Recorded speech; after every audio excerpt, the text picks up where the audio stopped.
Сәлеметсіз бе? Автокөлік денсаулығын күту арнасына қош келдіңіз.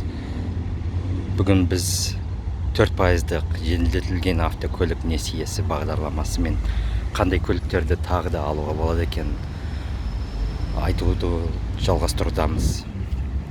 Бүгін біз өткенде бізде болған Kia Sportage, ал бүгінгі арнамызда мінекейіңіз сол Kia Sportage'дің егіз інісі бұл Hyundai Tucson деген машине көлік. Бағалары 11 миллион 990-нан басталады, яғни 4%-қа кіреді. Бір кішкентай, былайша айтқанда, бір үлкен айырмашылығы Kia Sportage'ға қарағанда. Бұл көлікті сіз 15 миллионнан төмен, яғни 14 миллион 550 мыңға сіз 2,5 литрлікпен ала аласыз осы көлікті. Kia Sportage 2,5 литрлік көлік, 2,5 литрлік қозғалтқышмен Kia Sportage 15 миллионнан асып кетеді. Ал бұл көлік 15 миллионға кіріп тұр. Сол себептен енді әр адам неғұрлым жүйрік машинді алған жөн деп есептейді ғой. Менің ойымша осы жағынан көлік өте қызықты болып көрінеді. Көріңіздер дизайны. Бұл көліктің дизайны да жаман емес. Енді шындығын айтайын, маған мүмкін су жаңа болып тұрғандықтан ба Kia Sportage'ның дизайны маған жақпалы, мына Hyundai Tucsonға қарағанда. Бірақ та бұл да өте үздік дизайн қолданады. Әсіресе көрдіңіз ғой, шамдар, алдыңғы шам және міне мынау алдыңғы шам, мынау жоқ, әйтеуір білмедім.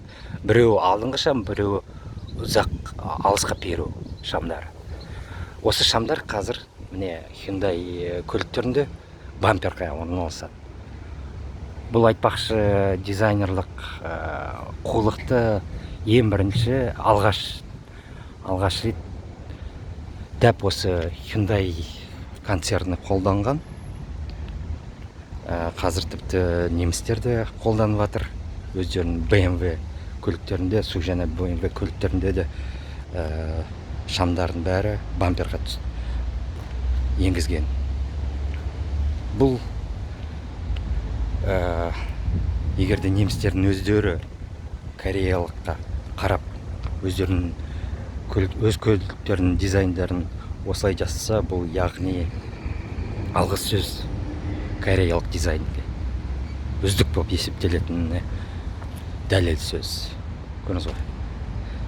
Ойымша негізде бамперге орналастырған дұрыс па, дұрыс емес пе, өзіме ұнамайды негізде, бірақ та әдемі болып көрінеді. Неге ұнамайтыны себебі енді бампермен бір жерге қыстырылысып соғып қалсаңыз фараларыңызда жұмыстан тыс шығып кету мүмкін. Сондықтан байқау керек. Мына шамдардың бәрі өте қымбат тұрады. Себебі бұл жай қарапайым шамдар емес, бұрынғы бұл барлығы үздік шамдар, LED, яғни светодиод шамдары. 1 миллионнан асып кетеді. Көліктің дөңгелек дизайны бұл, былайша айтқанда, көлемі 235-55 R19 дейді, 19-шы дюйм. Дизайны осылай.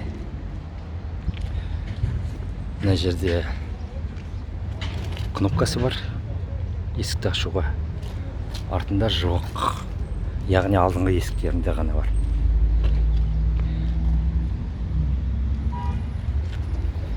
Мынау N-Line дизайны, яғни арнайы бамперлер.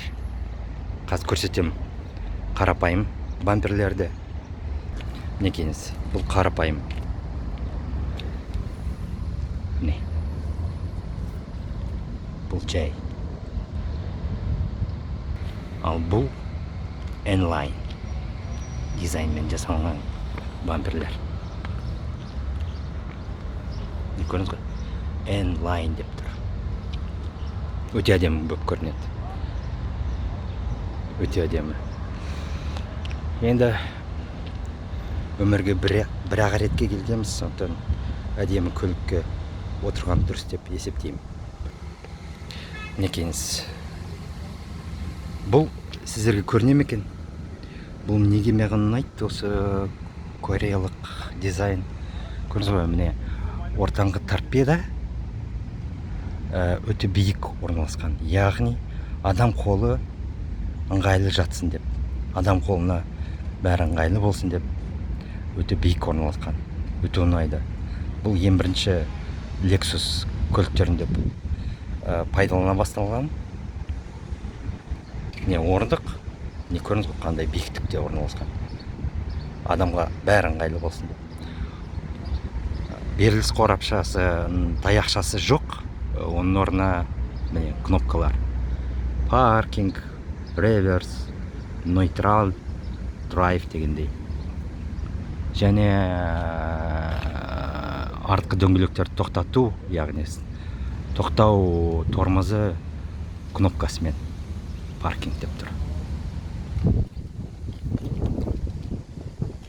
Өте күшті дизайн. Тағы да басқа ұнайтыны осы көліктерде бұл артқы терезені тазалау таяқшасы жоқ. Не көрдіңіз ғой? Сонда не, терезесі үнемі кір болып жүре ме деп ойлайсыздар? Жоқ. Кореялықтар тағы да Lexus RX-тен ұрланған нәрсе бар. Артқы терезені тазалау таяқшасы бар. Бұл артқы спойлерде тығылған. Қазір көрсетейін. Көріне ме екен сіздерге? Мінекейіңіз. Көрдіңіз ғой? Міне спойлер. Артқы спойлер. Ал оның астында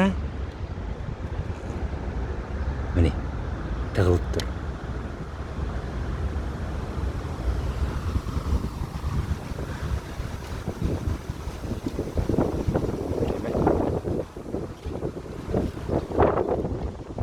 Дворнигіміз, яғни артқы терезесін тазалау таяқшасы тығылып тұр. Өте ыңғайлы. Бұл менің ойымша ұзақ өмір сүруіне әкеп соғады. Осы таяқшаның. Себебі кір жоламайды. Үнемі қыста да, жазда да, қыста қардан, мұздан сақтаулы тұрады. Және де жаздың күні ыстықтан, күннен сақтап тұрылады. Сондан кейін кореялықтар оның орнына міне осы жерде таяқша тұру керек болған. Оның орнына кореялықтар эмблемасын жапсырып қойған. Иә, дұрыс.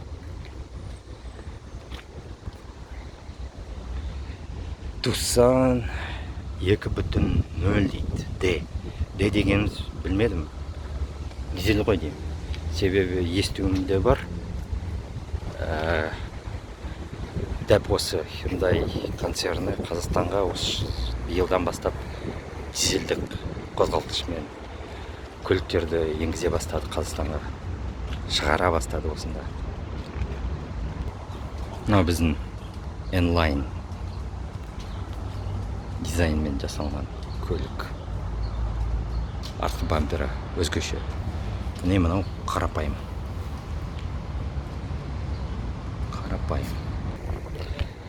Қазір егерде жағдай болып тұрса, мүмкін жүріп те шығамыз осы мәшінді. Ол бейнені сіз жеке бейнеге көрсетіп қоям, түсіріп қоям, соны көре қойыңыздар, қызықты болса.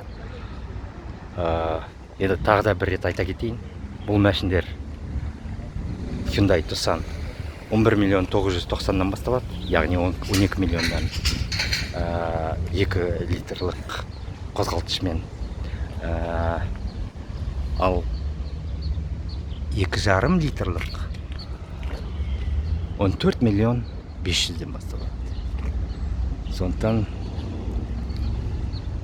көре қойыңыздар, жағдайыңыз болса ала қойыңыздар. Осы бейне сіздерге пайдалы болса, ұнаса, онда бейнеге лайк қойыңыздар, бейне астына пікір жазыңыздар, каналға жазылыңыздар, басқа бейнелерімді көре қойыңыздар. Жаратқан ие сіздерге риза болсын, және күндеріңіз керемет өтсін.